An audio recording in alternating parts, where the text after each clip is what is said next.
Hi, my name is Melinda Jennis, and I want to welcome you to Unite for Inclusion. Today we're going to talk about a word, permission. Now, I don't know about you, but I can say that when I started Pathways for Exceptional Children, I started leading inclusion, I had a problem with confidence. I started, Pathways for Exceptional Children, which is the nonprofit that actually sponsors Unite for Inclusion. I started that almost 20 years ago. But back then, I struggled. I struggled a lot with kind of feeling like I needed permission to be included. And today we're going to talk about the fact that you don't need permission. And sometimes how we sit at the table or how we approach a table that we want to sit at can have everything to do with whether we're included or excluded. Now, when I'm talking about table, what I mean is not, this table that's sitting in front of us. It could be sometimes. But what I'm talking about is the ability to have influence. An ability to have a voice. It could be with your Board of Education. It could be with your Township Council. It could be with businesses. It could be with all kinds of things that you're advocating for. But you want a voice and you want to sit at that table. And there were many of them that I wanted to sit at. And what I had to decide was, when I approached this table, a lot of times what I had to do was kind of understand that I'm not really approaching this table in the way I need to. I wasn't approaching it with confidence. I had to change my approach to how I came into things and how I wanted to voice my opinion. And what I had to do was understand that I had to claim this position. I had to walk in and almost act like I belonged there already. Not ask to belong, not to get the permission to belong, but walk in there with the kind of confidence that this is my seat and I'm going to sit here and really be a person that can gain a lot from being here, but I can also give a lot. Now, sometimes we have to recognize that there are going to be people that are going to stop us. Now, that's twofold. Number one, it could be you that's stopping you. And what I mean by that is sometimes we ourselves feel different. And we are different. It may be that we may have a disability, we may be a person of color, we may have a different sexual preference, whatever the difference may be. But sometimes that difference can kind of take away who we are as far as our confidence. We don't feel like we fit in. And so sometimes when we approach something, we're just not quite having the confidence that we need. And so we start seeking that permission to fit in.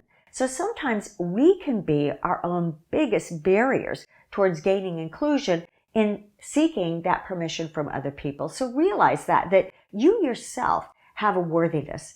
You yourself can reach that potential that you have within. You don't need, somebody to give you that permission. You don't need to fit in.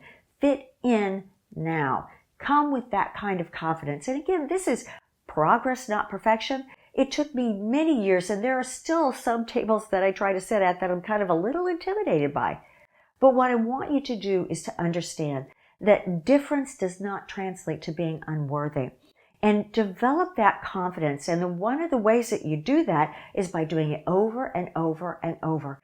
Sometimes I'll sit in the mirror before I go someplace or just kind of sit in my car and just kind of, get myself all ready and psych myself up and get myself prepared to be able to walk in with that kind of confidence. Sometimes I just have to be intentional about what I do. Now, there's another side to that permission too. It could be that there are people that really are trying to keep you out, that are denying you permission. And you know what? That's going to happen. That's a reality. So what do you do when that happens? I've been denied a lot of permissions to be in a lot of different places, particularly with our children with special needs. And I have to tell you that that's never deterred us. I don't let someone who won't let us sit at a table stop us from getting anywhere. What I do is I'll sit there and think to myself, okay, is it worth trying to get to this table? Or would it be better if we created our own? And many times I will create our own pathway to inclusion. It could be, and one of the things that was a big thing for us was employment.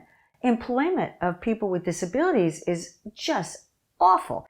The statistics around that are terrible. So how do we change that? Well, we couldn't get into the doors. We couldn't get access. So we started to create our own. We created our own employment program. We tweaked it. We changed it. We did all kinds of things. And guess what happened? Sometimes you're going to find that those people that excluded you or would, denied you permission to sit at the table, sometimes they leave their own table and they'll come over to yours. So always remember that, don't let people who deny you permission deter you from claiming the inclusion that you deserve. And you know what? Inherently, we're all worthy. Inherently, we are somebody. We all are, no matter who you are. So remember that you need to start claiming, not seeking permission to sit at any table. You are just going to be surprised when you start to do that, how things will begin to change. Now, next week, we're going to kind of take a look at how do we decide what table to sit at, or how do we prioritize the ones that we should sit at first. We're going to start to take a look at that in next week's session. But you know what? Never stop advocating. Never stop advocating for what you believe in. And like I said, you don't need permission to sit at a table. Walk in with the confidence that you belong there and take your seat because you do belong there and you are worthy and you have the potential to be somebody who can make a difference in that arena. So what I want you to do too is just to share below, where have you had to seek permission? Where did you not have the confidence?